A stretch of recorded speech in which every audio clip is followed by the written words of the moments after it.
Welcome to the Nerd Review. This is the show where we talk about movies, TV shows, video games, books, and comic books. Today you're listening to episode 11 already. We've done 10 amazing episodes, and I can't believe we're already on episode 11. So let's talk about today's topic, Scooby-Doo. Originally, this episode was going to be on Scooby-Doo, the Unmasked Mystery, the 2002 live-action movie, one of my favorite childhood movies. It came out in 2002, so I was 8 years old. I was a huge Scooby-Doo fan. There was the new animated series that had just started in 2002, one of the many reboots. But as I went into the rabbit hole and did a lot of my background research for this episode, I quickly realized that Scooby-Doo is such an amazing character, such a huge franchise. This quickly became Scooby-Doo episode. It's more of a special. We're going to jump into the history of Scooby-Doo, and we're going to look at where the origins of Scooby-Doo started. So let's jump into Scooby-Doo. Now, Scooby-Doo has 16 TV series, 2 live-action movies, 35 direct-to-DVD movies, 20 video games, which was news to me. I've been missing out on the video games, 13 comic books, and 5 stage shows as of 2019. I believe there's like 5 or 6 more since then. That includes the Scoob 2019 Scoob exclamation point 2019 movie that came out during pandemic. But that is a mind-boggling amount of content. It really encapsulates all of the forms of entertainment that we talk about here on the Nerd Review. So let's jump into Scooby-Doo and the origin of Scooby-Doo. And so we go all the way back to 1968. So that's if you're a Scooby-Doo fan, initiated Scooby-Doo fan, that's actually a year before the first series, the first episode would air. Scooby-Doo Where Are You premiered September 13th, 1969, 53 years ago. Let that sink in. Now, the road to Scooby-Doo Where Are You is a bit obscure. If we go all the way back to 1968, like I said, the year before Scooby-Doo would hit the air, people attribute it to the creation of Scooby-Doo, to the moral panic that happens in the wake of the JFK assassination and then the subsequent assassination of Senator Robert Kennedy. Activist groups and the government alike took aim at this, quote, violence in the media, lamenting that this was corrupting youths and people's mind and making people violent. This campaign worked, and these so-called violent shows, and I say violent in quotes because they were attributing violence to what is considered action-adventure animated series, maybe the series of the time that were aimed at adults. Maybe these were a bit more violent, the cowboy shooters and whatnot, what have you, what that was airing. But in terms of Saturday morning cartoons, they were taking aim at the new adventures of Superman and Space Ghosts, the Herculoids, Birdman and the Galaxy Trio. A large portion of those are Hanna-Barbera shows, and they lamented that these series, and the idea here is that the violence in these series, the space adventures of superheroes, fighting constantly, always in peril, was not the sole reason, but it was a contributing factor. That's what it was. It was a contributing factor that would lead children to violence. And I mean, if you dumb it down to one sentence, the way I saw it, the way I see it, was you allow kids to watch violent, quote violent, action adventure, that's what it really is, parentheses, quote action adventure series, in the morning, Saturday morning cartoons. They are going to grow up and assassinate the president, and they're going to assassinate senators, and they're going to be violent individuals because of all that Superman superheroing, action adventure, Saturday morning hijinks. It's a leap, and it's one of those cause and correlation, cause and effect mix up things that happens quite often with the media and these so-called activist groups. So we could lament all day about they canceled these series, but they also worked with these production companies to create some of the series that would follow. while lamenting, actually, so before we leave the lamenting phase, I would like to lament about the pinnacle, or I wouldn't say the pinnacle, the resurgence that happens in the 90s. So these activist groups, they come up in the 60s, the late 60s, and they cancel basically everything. So those campaigns worked, and from the pressure of those activist groups and the government after these assassinations, networks started canceling all their series. And the ones that I mentioned, Space Ghost, the Herculoids, Birdman, and the Galaxy Trio, they are all canceled by the end of 1969 because of the pressure from these groups. And so it didn't last, obviously, obviously, I say obviously because I'm a child of the 90s, and I'm, right now I'm currently rewatching like Gargoyles and some other 90s series, and I'm always left with like, wow, the 90s was ruthless. Like these were series for kids, like there's blood and they're, they're swords and fighting people, and it's kind of funny because in the light of like what happened in the 60s, right? But so what happens in the 90s, in my point of view, is for lamenting, to keep somewhat of a train of thought here going, was after the success of the first TMNT, Teenage Mutant Ninja Turtles live action movie in 1990, it was concerned parents groups, pretty much the same ones from the 60s, that would pressure the production companies that the TMNT was too violent, and it was these activists that convinced them to remove some of the violence from TMNT 2, which led to so much stupidity on film. They weren't allowed to use nunchucks. They're using, strings of sausage as nunchucks. They're knocking the baddies into trash bins and then spinning them around. And the worst was when the turtles, three of them, are, they were trying to save Raphael from the Foot and from Shredder, and they step foot in a trap, and this big rope net comes up, and they're all stuck in the rope net, and they can't get out. And clearly, on Leo's back is two big swords that have not been unsheathed for the entire film. And it's just like, it led to nonsensical things happening in the movie, and that was too much meddling. And you could just give a movie a higher rating, or just accept that there are some, they're supposed to be ninjas, it's fantasy, they're turtles, they're these big turtles that are fighting ninjas. And I mean, a lot of it is sparring too, in the defense of these fantasy films.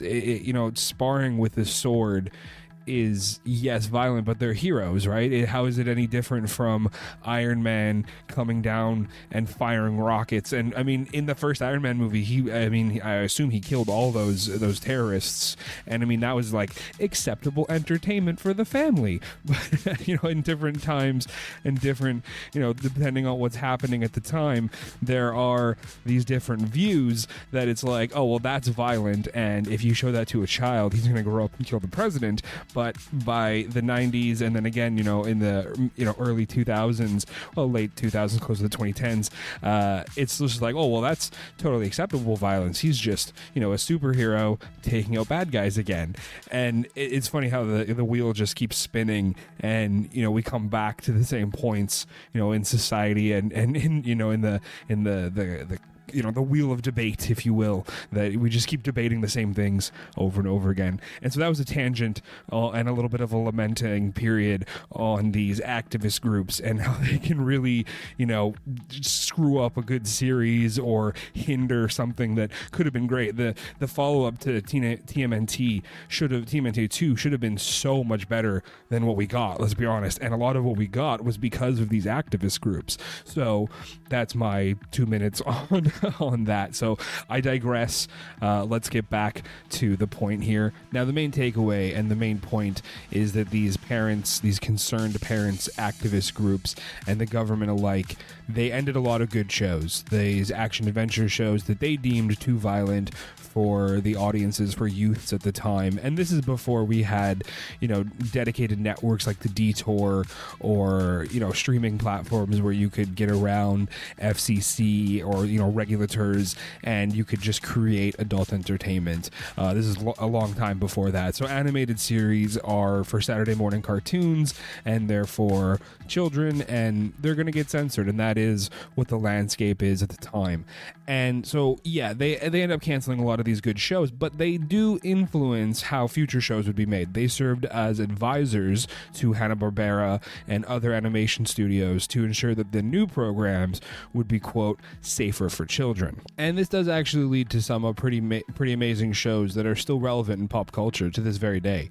The first came in the form of The Archie Show from Filmation, based on Bob Montana's hit comic series Archie, and it was the success of The Archie Show and the musical aspects of the show that would get the gears rolling towards Scooby and the gang making themselves household names.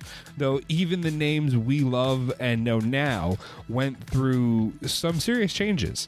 Now, at the behest of Fred Silverman, the network executive in charge of kids programming for CBS, wanted more of the Archie Show success. Say that 5 times fast. His rough idea was this: to combine the series like the old radio solving mysteries with the Archie comic show. Thus, teenagers, also musicians, touring America, playing gigs, as well as solving mysteries. The idea was handed off to Hanna-Barbera, having had most of their series canceled at the end of the 1968 season, I would put it, and looking for more series to put on the air. So Hanna-Barbera takes the idea and gives it to their lead writers, Joe Ruby and Ken Spears. And the artist assigned to the project is Iowa Takamoto, who would go on to design the iconic Scooby-Doo. They developed the premise on what Silverman had pitched and came up with the Mysterious Five. 5 teenagers: Jeff, Mike, Kelly, Linda, and Linda's brother, WW. Those were the name of the gang, long before we would have the gang that we know now. And because it was known that Fred Silverman really liked animated dog characters, and you can't go wrong leading into your boss's preferences, along for the ride was their bongo playing dog, Too Much. Yes, Scooby-Doo's original name, very rough draft, was Too Much, and he played the bongos, which has actually been done a lot through many of the iterations of Scooby-Doo, and I guess that's a nod to this original imagining of the gang, though the gang in this form wouldn't last very long. By the time it was presented to executives for the 1969-1970s Saturday morning lineup, Jeff and Mike had become Ronnie, so they were formed into one character, ultimately named Fred, accordingly at the request of Fred Silverman. I guess it would be cool to have a character named after yourself. Kelly would become Daphne, and Linda was renamed Velma. WW ultimately became Shaggy and was no longer related to Linda or Velma. And this is the form of the show that was turned down by the CBS executives, deeming it too frightening for young viewers, and the writers at Hanna-Barbera and Fred Silverman retooled the show once again, dropping the rock band element and focusing more on Shaggy and Too Much, whose name wouldn't change until, anecdotally, according to writers Ruby and Spears, Silverman was inspired by the ad-libbed portion of Frank Sinatra's interpretation of Burt Kaempfert's song Strangers in the Night. The ending portion that goes doobie doobie doo, and subsequently decided to rename the dog Scooby-Doo, represented the show to CBS under the title Scooby-Doo, Where Are You? This is the series that would ultimately get picked up and would go to air. This is what we would become so lovingly adored by fans everywhere as the first iteration of Scooby-Doo. We would have Casey Kasem doing the voice of Shaggy, who I fondly grew up listening to, doing the top 40 countdown. Anytime I would go to my grandparents' place, this is what was playing. You just had Casey Kasem's voice in between these amazing top 40 countdown songs. I have really fond memories of just sitting in the living room and you just having that on in the background. You know, we were kids, we were doing whatever, coloring, playing with this amazing pinball machine that we used to have.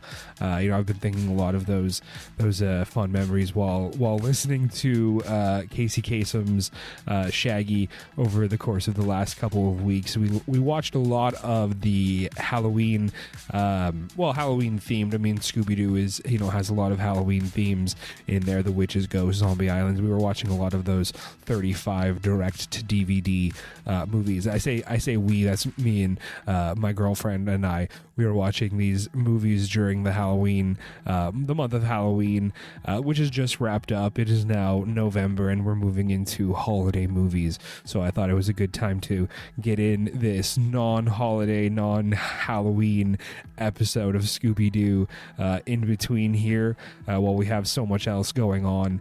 And so, yeah, I just a little tangent there on Casey Kasem and listening to, you know, growing up listening to him on the radio. What a voice for, you know, media and radio. And it's great having this, you know, time capsule, you know, of Scooby-Doo and Casey Kasem as this iconic character of Shaggy, who would be replaced in 2009 when Casey Kasem would retire from acting and voice acting. He was replaced by Matthew Lillard, who is, you know, he played Shaggy in the first live action movie.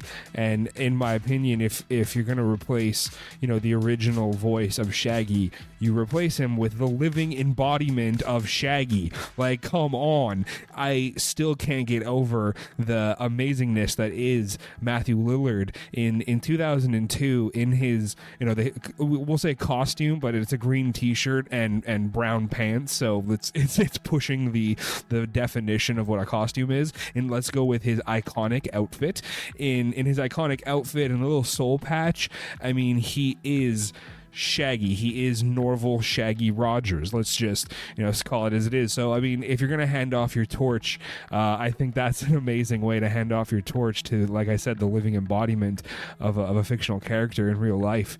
I think, you know, you read comments or, you know, people's review of the 2002 live action movie, which again was originally going to be the entire topic of this episode.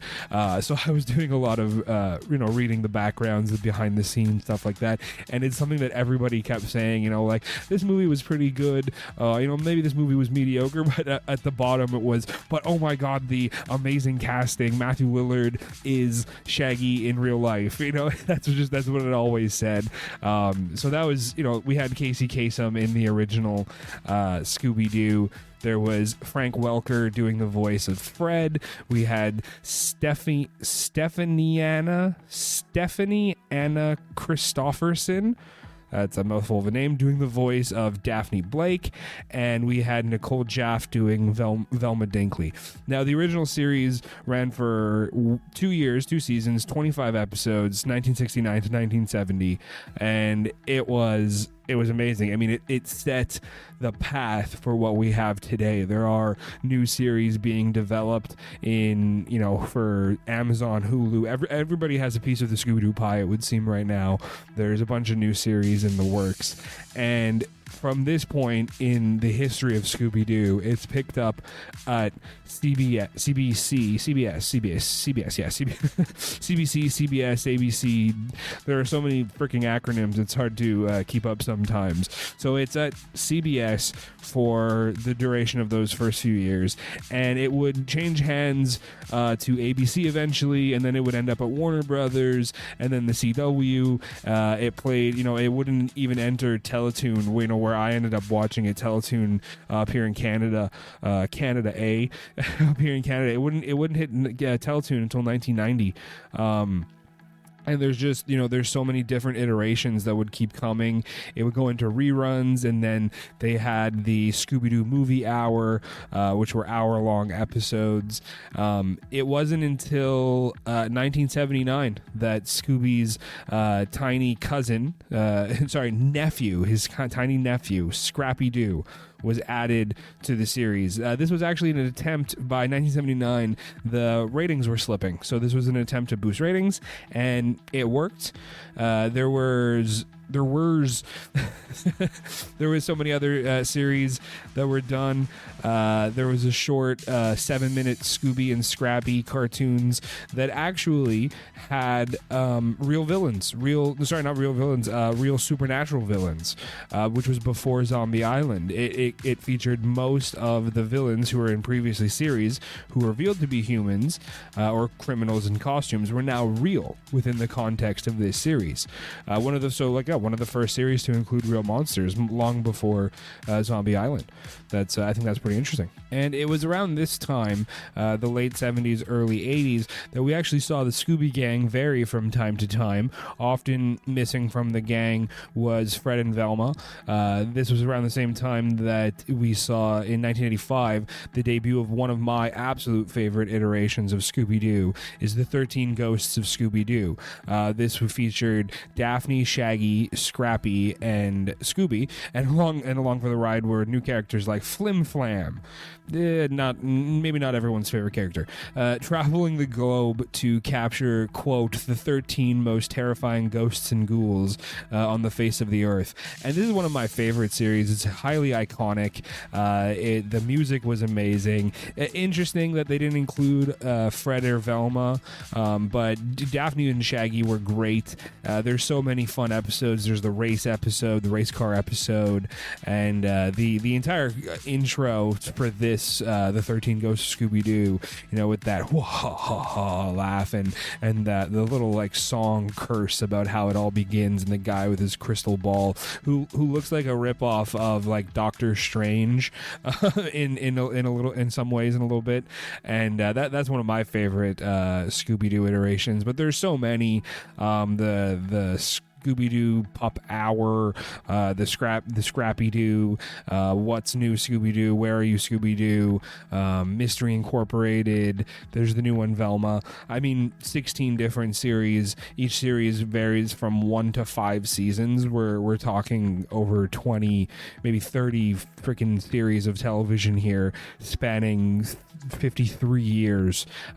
So I assume people have many favorites, different favorites. Some they like more than others. For me, it's probably the original, Scooby-Doo, Where Are You? Then it would be the 2002, the reboot, just, What's New Scooby-Doo was the title of that one. That's because that's, for me, that's considered like OG. Like I said, 2002, I was 8 years old. I was aware of some of the older Scooby-Doos. I remember some great memories renting all the Scooby-Doo movies. I'm starting to talk like Scooby-Doo now. Renting all the direct-to-DVDs at the time, however many were out or available at our local Videotron. So if you're not aware of the Videotron, that's our local, Quebecois version of Blockbuster. We had both, but depending on what was closer. So we would go up and rent 3-4 DVDs or VHSs, depending on what year it was, of the direct release Scooby-Doo movies, Zombie Island, Cyber Chase, Aloha Scooby-Doo. There's so many. I've been going through most of these. I think we're somewhere around the 2000s now, maybe 2008 on that list of movies.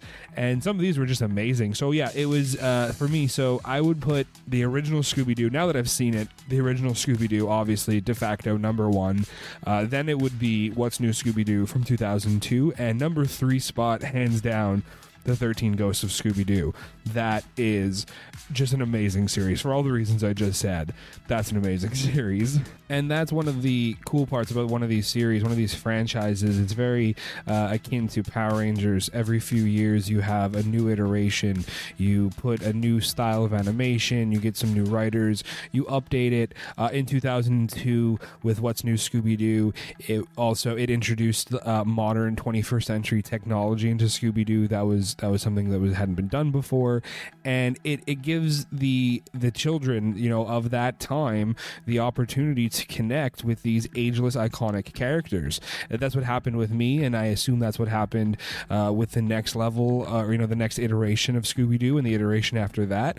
People who are just a few years younger than me, maybe they preferred in 2006 Shaggy and Scoopy Get a Clue. In 2010, Scooby-Doo Mystery Incorporated. Incorporated in 2015. Be Cool Scooby-Doo. You know, it's the same thing. Like I said, it's like Power Rangers, and I personally really love this idea because it, instead of something just, you know, same old, maybe some people complain that it gets stagnant or the animation never changes. In this version, in this opportunity, or this not this opportunity, they have the opportunity in this version, I should say, or this method, that, you know, they can change the design, they can change the approach, they can make it more funny, they can make it more lighthearted, they can make it more serious, they can focus on, you know, A, B, or C instead of X, Y, and Z.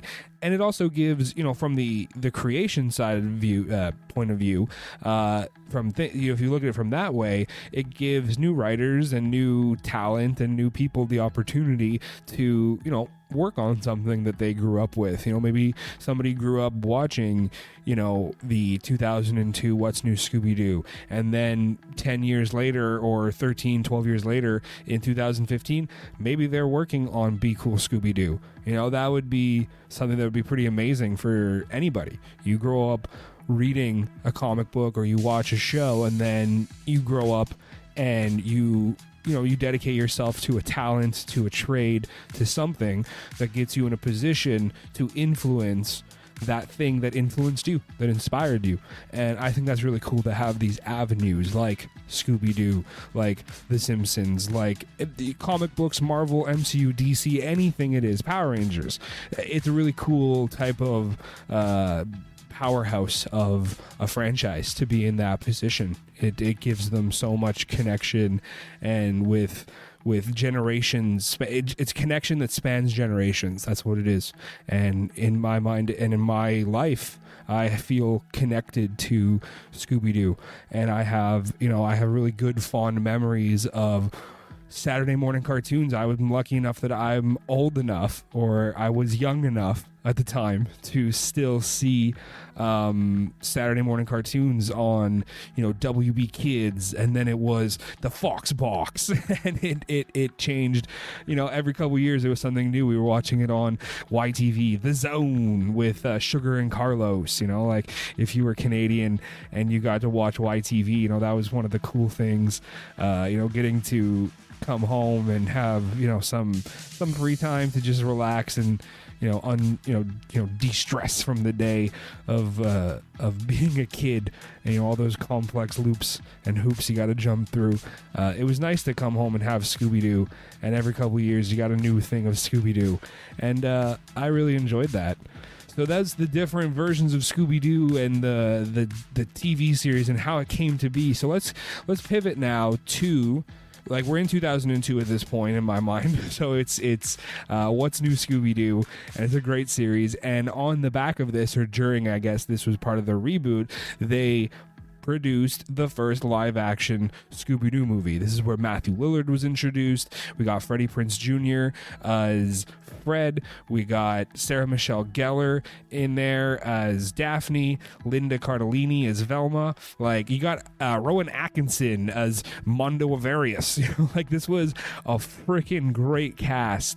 And I mean, you look at it and it's just like, wow, they found the people that were born to play these roles. You know, if all casting could be that amazing, if all for adaptations, you know, there's great casting that's happening all the time, but for an adaptation where they drew, you know, in, you know, 53 years ago or 30 something years ago, before this movie was made in 2002, you know, if you're looking at from when the first drawings from when that first episode of Where Are You, you know, Scooby-Doo, Where Are You hit the air, it's crazy that you can then look at people and be like, oh wow, you know, that person looks exactly like this drawing, and they weren't even born yet. So you couldn't say that, oh, you know, maybe the artist was inspired, or, you know, he wanted that person to play this role, you know, something like that, you know, which could happen easily today, right? You could be an artist and you could be like, oh, you know, it'd be so cool if this person played my character, and you could easily draw that, and you can draw their likeness into the character. But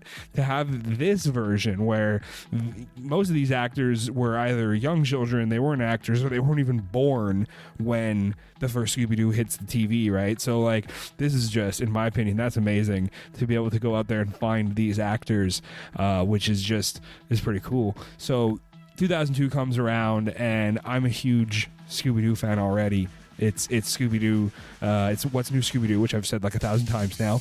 And I remember seeing the first trailer for Scooby-Doo, and I just screamed. I think I probably just screamed, had a little tantrum, like, oh my God, Scooby-Doo. And I looked at that trailer. It's part of the teaser for this episode.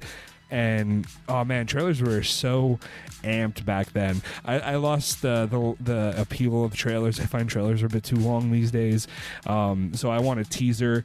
I want it 30 seconds. Show me some, grasping visuals. If they're doing a reveal of a character, that's great. That was one of the ads for Scooby-Doo that I thought was amazing. It was this long creep into a mansion, and they didn't give it away with the music right away.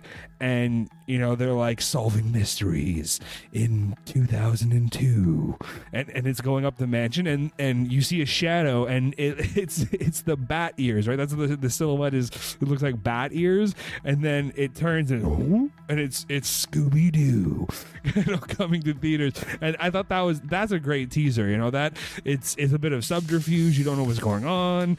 They lead you in, and then like, oh, it's a twist. Maybe it looked like Batman. It could be like a new Tim Burton, or at the time Batman's still pretty popular too, but to give you that twist of, oh, it's Scooby-Doo, and then like slowly later on they had more trailers. The second trailer would come out, which revealed the cast and everything.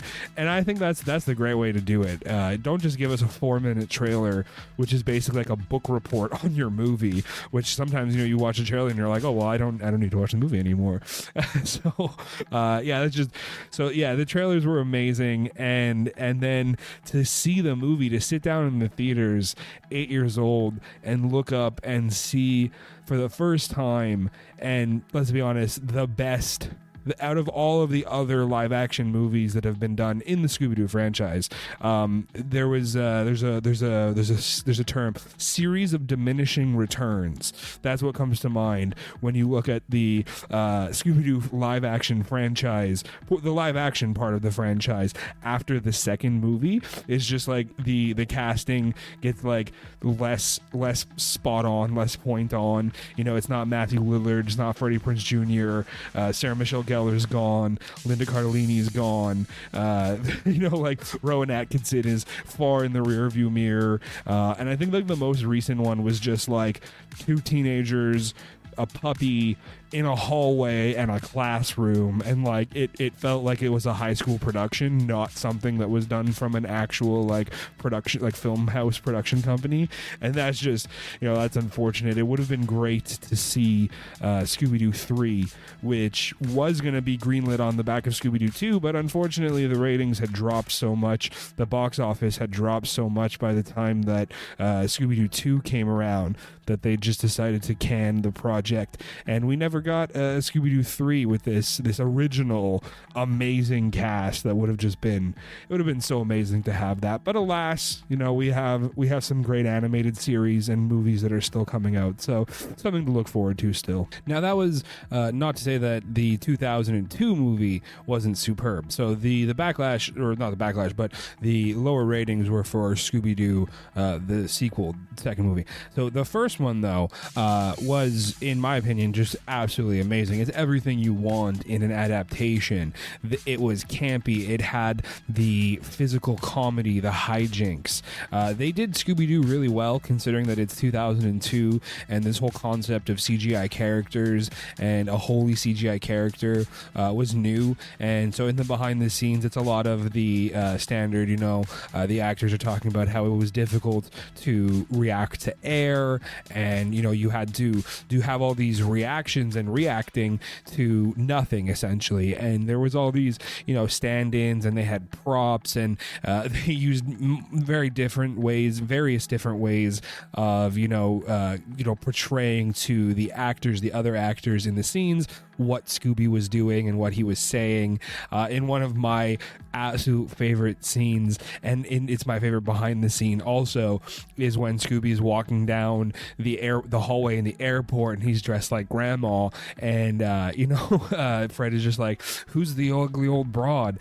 And so in that in the making of, in the behind the scenes, that's actually somebody dressed in like a green suit with this like over embellished buttocks and figure physique under the dress, with a green screen mask on and the hat, walking sorry, they didn't have the hat on, it was just the green screen mask, walking down the hall in these oversized shoes, these high heels or whatnot, what have you, and as they get closer, like Freddie Prinze Jr. does his line, and like the mask guy in this this costume leans in for the big lick, and they have like a big wet roller that they use that's also covered in green that they smear over the side of Freddie Prinze Jr.'s face to do the effect of like him being licked so that he could wipe it off his face.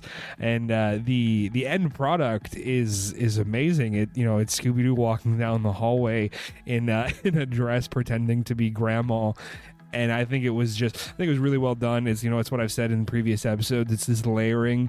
They didn't just do VFX or special effects for the dog. They used multiple various ways and methods and techniques to go show you Scooby-Doo in different ways. And this one was, it wasn't all entirely CGI. There was an actual person, and he was wearing a costume, and then they layered on Scooby-Doo's, his head and his arms and his tail and everything. But the midsection was all, everything in that dress was real. The dress was actually there. And I think that's really cool, and it kind of shows you that they were starting to understand that this CGI character and these ideas are really doable if you break it down, and you have some technique and you layer it in these ways. And we talked about Rowan Atkinson too. He ends up at the end, they do the whole special effect. Spoilers, I'm sorry, the movie came out 20 years ago. Isn't that just that in and of itself? The Scooby-Doo movie came out 20 years ago. Not the original show, not the live action movie is already 20 years old. Like that's crazy. It came out in 2002. So that's just so Rowan Atkinson, at the end they open up his like chest cavity, and the greatest twist in a Scooby-Doo story is that it was Scrappy-Doo inside Rowan Atkinson, and like he was like controlling him the whole time. And even that was like really well done. They had the practical and the CGI all layered into it. And Rowan Atkinson in this movie was a gift. He's a comedic genius. Even Freddie Prinze Jr. says something to that effect in the making of, the behind the scenes footage. And it just goes to show you that they really, they got a really good cast, not just the character actors or these actors that they had cast to look like the characters, but the overall cast. There was these new characters. We'd never seen these characters before. Mondo Various, as Rowan Atkinson's character was named, but they got really good actor for him. And even he was saying at the time in 2002, it's there's that whole scene where he gives a monologue to Scooby-Doo in his office, and in reality that's just Rowan Atkinson walking around a chair, reacting and acting to cues, to nothing, to just other people saying, and shake your arms and whatnot, and like this is what's going to happen, so this is how you have to act. And I can see and understand the struggle and what it would take to to perform like you would if there was somebody in that chair. It's a really amazing feat of an actor. It shows you their ability to act against nothing, and that they can really imagine what it's going to look like. And that was what everybody was doing on this cast, and at the time that was new, and so everybody was saying it was a challenge, it was something that they had to rise up to. And in all their scenes that included Scooby, they had to confer, like, where are you looking at when you're looking at Scooby? What do you think his face is going to be like in this scene? How is he reacting to us And then there's the fight scene in the movie, the fight scene, but Scooby and Shaggy come to fisticuffs and they're dodging and weaving and going back and forth, up and down, and that's all Matthew Lillard just spinning in a circle against himself with occasionally somebody holding up a stick with a prop of Scooby-Doo's head on it, which is quite amazing. And I like the movie overall too, because it like I said, it's very Scooby-Doo. It has all that hijinks and physical comedy that you associate with Scooby-Doo. And in the movie, they really introduced, it starts like the very first scene of the movie. It opens on the super iconic, they're catching a ghost. They're laying their trap. Scooby and Shaggy are, misstepping, and Daphne's getting kidnapped, and Velma's, getting caught in the actual live part of the trap. And it was quintessential Scooby-Doo. And then from there, it kind of turns it on its head, and the gang kind of separates, and they end up doing their own thing. And this was very true to the first Scooby-Doo movie, the direct-to-DVD movie, Scooby-Doo on Zombie Island. And it's also something that I remember hearing gripes about the 2002 movie, was that like, oh, the monsters are real now, that's they're changing stuff, Monsters in Scooby-Doo, they always just pulled off the mask at the end. And that is true of the series, but not true of the movies. So if you go back to Scooby-Doo on Zombie Island, even the ad was like, now the monsters are real. And that was the VHS, the trailer, what was being aired on TV. And I found the live action movie from 2002, it actually drew a lot of parallels from Zombie Island. So the group, they were a band, the Mysterious Five, the Scooby Gang going their separate ways. In Zombie Island, right, they didn't actually break up. It was just, the idea was that they kind of spread out after high school. Daphne is, a reporter in Zombie Island, and that's kind of what brings them all back. But it had the same idea, the same genre of that, in the live action movie. They're frustrated with each other. They keep doing the same things over and over again, which I enjoyed. If you watch it now as an adult, you can kind of realize that they were poking fun at the motif and the formula that was Scooby-Doo. I always get kidnapped, and we always, get, thrown into the, like Shaggy and Scooby are lamenting about, always being, on the butt of the joke, or having to run away from the ghosts, and Velma is always complaining that everybody steals her ideas and they never listen to her. And I liked that. I found it was really refreshing. It was like an idea of like, okay, the characters realize that, or like these real life characters now realize that like they're on a loop and they're venting some frustrations, and they take some time apart. It was a healthy demonstration of like, emotional growth and whatnot. And then, just very, very similar to Zombie Island, somebody goes around inviting them all to, some sort of getaway, vacation, come to my island, and all the spooky stuff starts up again, and they realize that they're solving a mystery. And so I really loved that aspect of the live action movie. And now in hindsight, looking back and watching the movie, there are all these parallels that I see between the live action movie and the direct to DVD movies, and the series. There was so much fan service in the live action movie, with the inclusion of Mary Jane. That was absolutely hilarious. They had the love interest for Shaggy, Isla Fisher, played Mary Jane, and like we know Mary Jane is the nickname for marijuana. And there was this scene after the gang breaks up, when it you follow up on Shaggy and Scooby, and it's Pastel Ducci is playing, and you see the smoke coming out of the mystery machine, and like the idea is that they're stoners. That's the joke. That's been the long running joke. And so to have his love interest named Mary Jane, and then Shaggy's like, zoinks, that's my favorite name. Like I like the fan service. Speaking of the mystery machine, another part of why this movie is so iconic is production value was up there. They made, if you didn't make the Mystery Machine, that'd be like making Batman with no Batmobile.